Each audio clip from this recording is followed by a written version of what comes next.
Hi guys, it's Amy with Aim to Plan, and today I'm here with a quick update on how my daily planning has been going.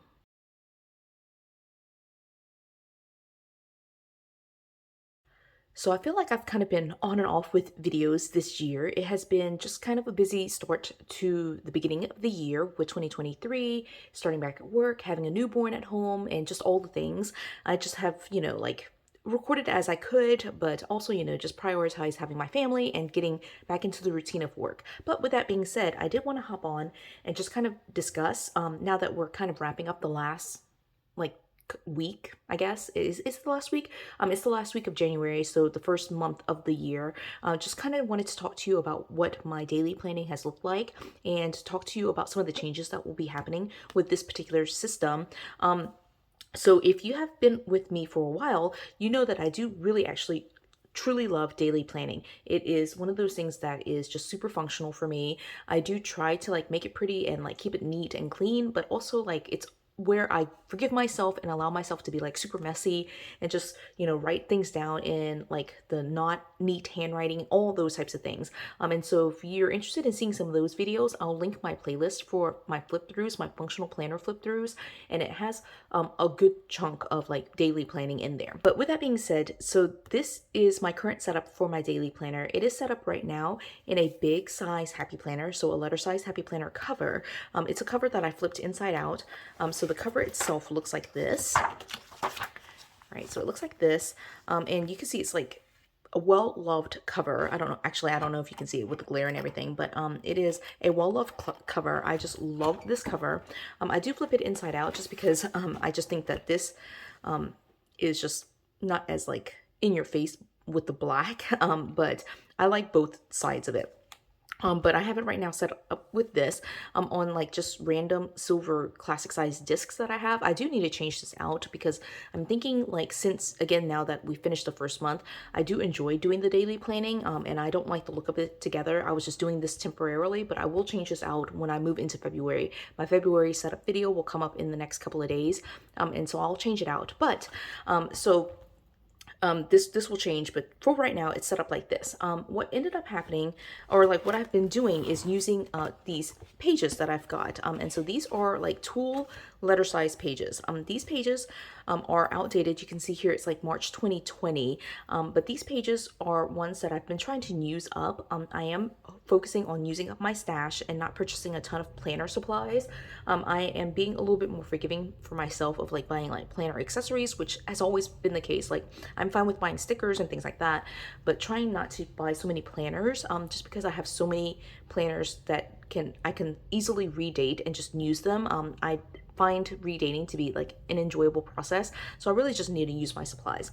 So with that being said, I've been using these pages, but really what I've noticed, and I'll flip back to January just to show you some examples here, and I'll do a full flip through of January when I get into January, like in February, I will do a flip through.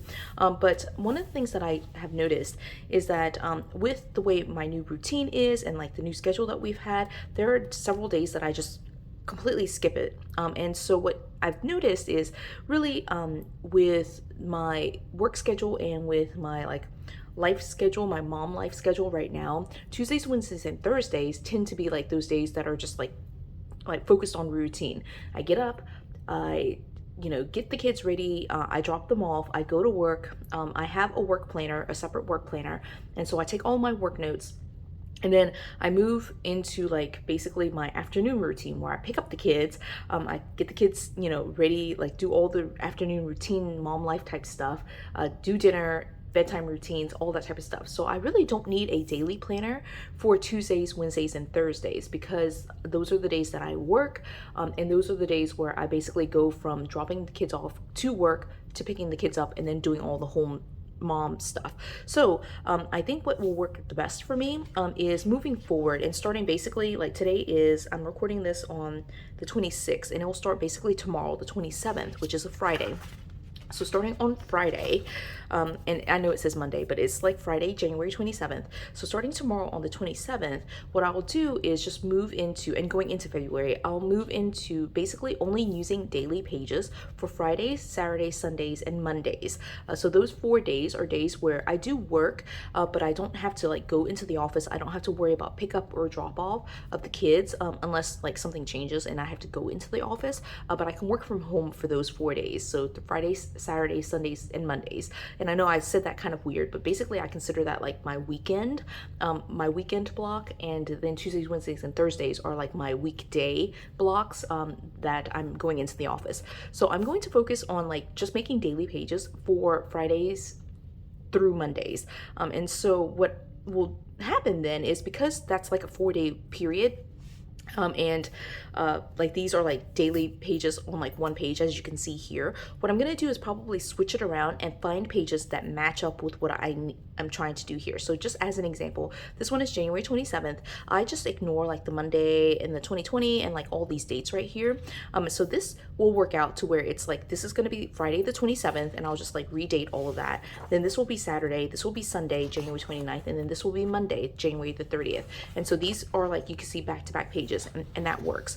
Now, when I move into February, February will not be where it works out like that, because February will be, this will be Tuesday, Wednesday, and Thursday. And so the Friday page is attached to the back of this, but I want it to be double-sided. So I hope that makes sense. I want it to be basically February 3rd, 4th, 5th, and 6th on 2 sheets. And so what I'm going to do is basically flip through all of these pages and just find 2 pages that have the 3rd, the 4th, the 5th, and the 6th back to back, like on the same pages. And so just as an example, let me just flip through here and see. It could be something like, is there like none? This might require a lot more thinking, but I'm hoping I can find it. Okay, so like right here, we'll have like the 3rd. So this will be redated. All of this will go away, and it will just be February 3rd, February 4th, February 5th, and February 6th, right? And so again, it will just be where I'm just using 2 pages and basically using front and back. So hopefully that makes sense. But that's my plan, is to do that. One of the things that will happen is I've started to put notes, you can see here, for 2023 further out. So I just have to make sure that those notes get transferred into my weekly planner, which I think most of them are. But I just will, when I pull pages out, need to make sure that I do that. And then the pages that I don't use in January and then moving forward into February and these other months, I'll just leave in here to kind of do what I'm doing here, which is pull out these pages and use them as I need to. So that's kind of where I'm thinking I am for daily planning. I'm going to focus on basically doing daily planning on the days that I'm not going into the office. Those are those 4 days: Fridays, Saturdays, Sundays, and Mondays. And I do still, of course, have a ton of like home and mom life type stuff that ends up happening on those days. But yeah, we will just, I'll have like basically a 24-hour period to do daily planning for that. And yeah, so that's what I'm thinking. I have basically stopped at one point like doing daily planning, and so I think this new method of just doing it on what I consider the weekends will be more feasible for me and actually make more sense for what my life looks like right now in this season. So yeah, that's it. I did want to just make a separate video for this just because I feel like I have to explain it a little bit more, I guess. But I'll probably repeat some of this when I go through the flip through, but I do have several videos coming up soon. I do have, of course, my functional planner flip through, which includes the daily pages that I've completed for January. So you'll be able to see that. It will be the first part of February that video comes up, but then I'm also going to be setting up my February planner, so that should come up before the flip through. So first will be my February setup, and then somewhere after that will be my January flip through. So those 2 videos are definitely in the lineup somewhere in the next like week or so. But again, I just wanted to make a separate video for this just because I feel like daily planning is like my heart. But I've just kind of fallen off of daily planning and wanted to explain myself basically. Anyway, that's that for this video. I hope you enjoyed this video. If you did, give it a thumbs up. There's nothing wrong with changing your system, and I hope this video gave you at least that glimpse into my life right now. So let me know where you are with your planning. Have you kept up with it through the end of January? I would love to hear from you in the comments. Leave a comment if you feel called to do so. And if you haven't done so already, subscribe to my channel and look forward to the upcoming videos. And until the next video, bye guys.